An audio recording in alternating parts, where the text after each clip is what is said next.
Hello, and welcome back to Glitterature Alley. I am Tootight Lautrec, the Master Mistress of Glitterature Alley, and here we are once again at the bottom of the down staircase in the permanently sequestered remainder section of an unnamed local library which may or may not have two lions couchant sitting quietly, very quietly on the front steps, so quietly in fact that it seems that perhaps they have some sort of secret to hide. And maybe that secret is Laughing Boy, the novel by Oliver Lafarge, which won the Pulitzer Prize for the novel in 1930. Shh, it's a secret. Well, it's not actually a secret, but I have never heard of either Oliver Lafarge or his novel Laughing Boy. So it fits right into our category or our series of Pulitzer Who, because I've never heard of it before. Now, not only have I never heard of it before, but I have been finding that since I've done this series, these books are somewhat difficult to find, and I think that's just a tragedy. I do have these lovely books from the Franklin Library, which are leather bound, and they have this wonderful device of a ribbon for a bookmark, which is attached to the book. But I don't really like hardcover books, so I would like it if Penguin, if you're out there listening to me, and I'm sure you are, I'm waiting for you to come out with the Penguin Classics for all of the Pulitzer Prize winning fiction since its inception. Thank you. You can thank me later. I'll take only 5% of the profits. But it seems I've digressed.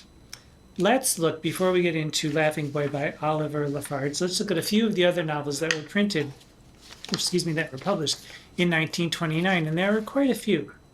There's a novel called Arundel by Kenneth Lewis Roberts, a book called The Blacker the Berry, a novel of Negro life by Wallace Thurman, who is a very interesting figure from the Harlem Renaissance, about whom I would like to know a lot more.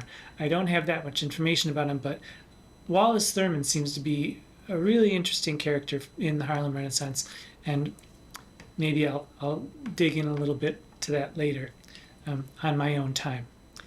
There's also a novel, Cup of Gold, which was John Steinbeck's first novel, Daughter of Earth by Agnes Smedley, Dodsworth by Sinclair Lewis, who seems to have written a book a minute during this time, because every year he's up for consideration, it seems.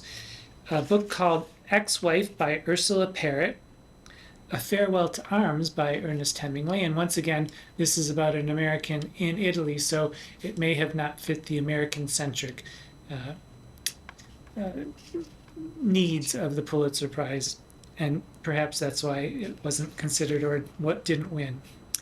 There is a book called The Fierce Dispute by Helen Hooven Santmeyer, Look Homeward Angel, which was Thomas Wolfe's first novel, Passing by Nella Larson, Plum Bun by Jessie Redmond Fawcett, another Harlem Renaissance writer, Sartoris by William Faulkner, and The Sound and the Fury by William Faulkner. How's that for competition? I would have to say Hemingway, Faulkner, Thomas Wolfe. That's quite a selection. But none of those won. Laughing Boy by Oliver Lafarge won. Oliver Lafarge lived from 1901 to 1963. He was born in New York City. He's a descendant of Commodore Perry and Benjamin Franklin, and his father was one of the architects responsible for the cathedral, the magnificent Cathedral of St. John the Divine right here in Manhattan.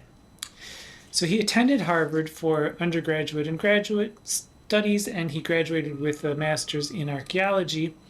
But on an undergraduate field trip, he became fascinated with Native people and Native life, in particular the Navajo people. And later on in his career, he became a champion of Native rights, and was even president of the Association of American Indian Affairs for many years. So, like Scarlet Sister Mary last week, by Julia Peterkin, we have another white writer writing about a culture and a demographic completely different from his own. I said last week, and I reiterate, I have no qualms about writers imaginatively entering into the characters or the situations of people outside of their own experience or their own demographic, if it is done well. Well, this is how it's done. Laughing Boy is a Navajo love story. Laughing Boy is the name of the title character. He's a young man who loves to trade and to race horses, but he's also a jewelry maker and a silversmith. Laughing Boy goes to a tribal dance, and there he meets Slim Girl. Slim Girl is a young Navajo woman who was removed from her family, raised in an American school where she was stripped of her Navajo culture and language, and put upon the Jesus Trail, as she calls it. But when she left school, she yearned for what she had been robbed of, which was her Navajo culture, and she ended up living half in the American world, the American white world, and half in the Navajo world. So Laughing Boy and Slim Girl come together, and they overcome the stigma that Slim Girl has no family that anyone knows about, and she seems like an American to Laughing Boy's people, the Navajo. But finally, they come together and they establish a life together. She also becomes an artist, learning to weave blankets and to design her own designs, first under Laughing Boy's tutelage, and then when she gains her own confidence, she comes to be an artist all in her own right. She is a very strong woman and a very strong-willed woman. But, and it is a big, beautiful but, there is a secret. As a device in fiction, a secret can really power a novel. It creates tension like an arrow pulled back tight but not yet released. And in this book, it hovers over everything. We, as readers, get only a glimpse of the secret at the beginning, but as we read, it becomes more and more clear about what the secret actually is. This is a tremendously subtle book, and Lafarge is an excellent writer. You know that something has to happen with this secret, and you read to see if it's revealed, and if it is revealed, how, and what will happen as a result of the revelation. And underneath all of this is beauty and love and happiness. And we know that the secret, like all secrets, could possibly set that on its head. Now, I have never seen love and happiness and beauty used so well and so effectively as plot points in a novel. The threat of the secret overall provides a tension similar to what I might call dread. And it's similar to what I felt when I was reading Ethan Frome. And about a year ago, Hannah from Hannah's Books was talking about how she hated Ethan Frome when she first read it, and she was thinking about rereading it. And I was telling her that Edith Wharton's descriptions of the yearning in that novel and the happiness that is possible for the main characters was so vivid that it created a sense of dread in me because I was so afraid of what might happen as a result. And it was that kind of dreadfulness that made me actually have to put the book down and come back to it maybe days or weeks later.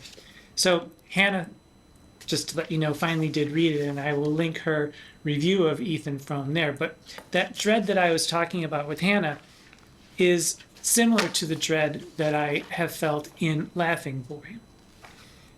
The love between Laughing Boy and Slim Girl is so well described and so real because it's not all, rainbows and roses. There are some trials and tribulations in young love, as we all know, and that's what makes it even more real, the slight back and forth between the two of them, but it is very real, and the love is there, and it's intense. And it's intense not in a frenetic, passionate way, but in more of a calm, deep way. And the fact of the secret hovering all over it all just made me so nervous while I was reading it. But I powered on because I have this responsibility to the readers out there. So besides there being love in this book, there is also beauty, because Laughing Boy and Slim Girl are both artists. And so we get a good portion of the process of weaving and designing, and the process of composing songs and fashioning jewelry. And the emphasis on beauty is so strong in this book that it is almost reaches the level of something religious. And in fact, a lot of the songs and the prayers that are included in this book end with the line, "In beauty it is finished." So it's really remarkable. And even though Laughing Boy is about the man, Laughing Boy, in the book, Slim Girl is the dominant force that shapes him throughout the book. And to give you a sense of the subtlety and the dominant force of Slim Girl, let me just read the scene, which is the first time that they have sex. Now, Laughing Boy has had no experience with women, and apparently in Navajo culture, kissing is not something that they do, or it seems to be unfamiliar. So this is their first encounter. Her hand fell into his. He felt her beside him. Something told him that was only half an answer. He touched her face with his fingertips. She was studying him intently. Then she kissed him. He did not understand it. Her face suddenly near his, against his, distorted so close to his eyes, her eyes run together. He was held tightly, and something wet, at once hot and cool, was against his mouth, with a tiny, fierce imprint of teeth. Vaguely, he remembered hearing that Americans did this. He did not understand it. He had a feeling of messiness and disgust. He tried to move away, but she held him. He was pressed against the wall and the sheepskins. She was fastened onto him. He could feel all her body. It was entering into him. There was something uncontrolled, indecent about this. Everything became confused. A little flame ran along his veins. The world melted away from under him. His body became water floating in air, and all his life was in his lips, mouth to mouth, and breath against his face. He shut his eyes. His arms were around her. Now, almost unwittingly, he began to return her kisses. And then a little later on,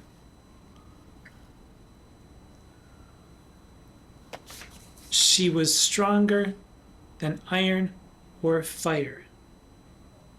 That drink was medicine. This was a beautiful thing. And I just have to say, I find that so well done, the idea that she is entering him and she is taking control of him.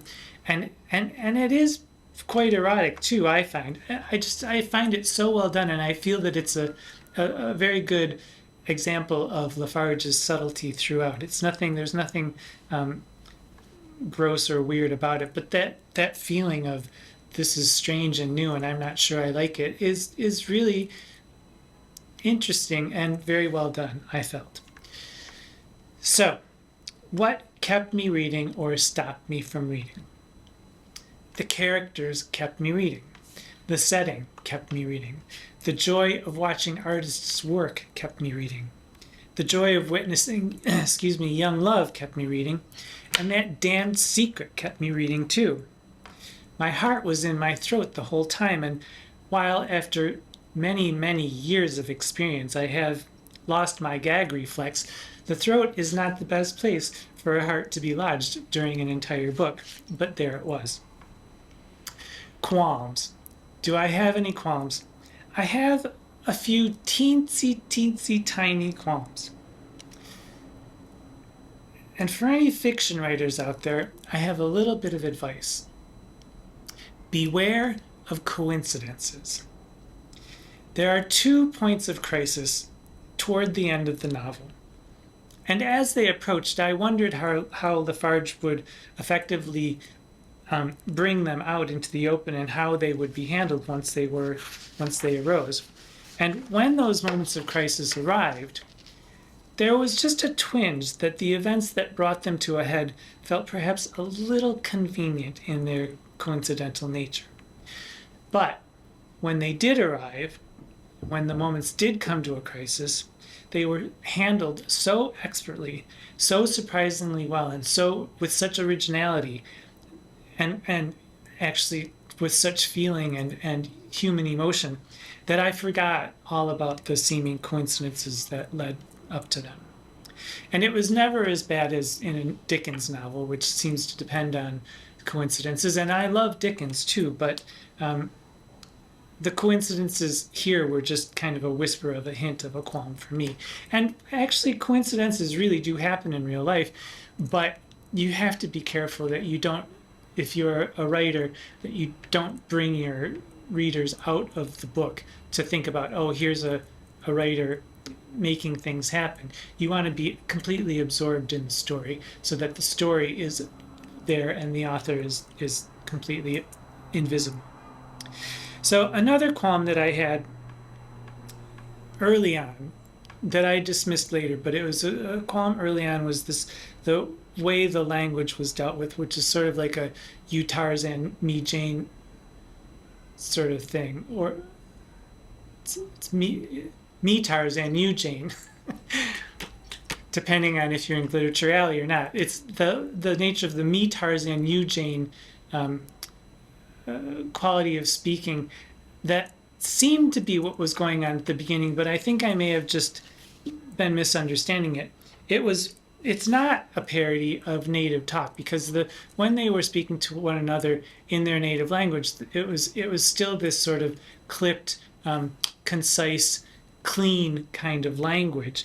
And I felt that instead of actually being a parody of native talk, it was more of an effective way to convey the thought with clarity and concision that is part of the Navajo culture and is ingrained in Navajo culture. So any qualm that I had about that fell away rather quickly when I just came to love the characters and how they were speaking to one another in such a clear and concise way. So do I recommend it? Wholeheartedly, I recommend Laughing Boy by Oliver Lafarge, if you can find it, and I hope you can. Laughing Boy is chock full of wonder.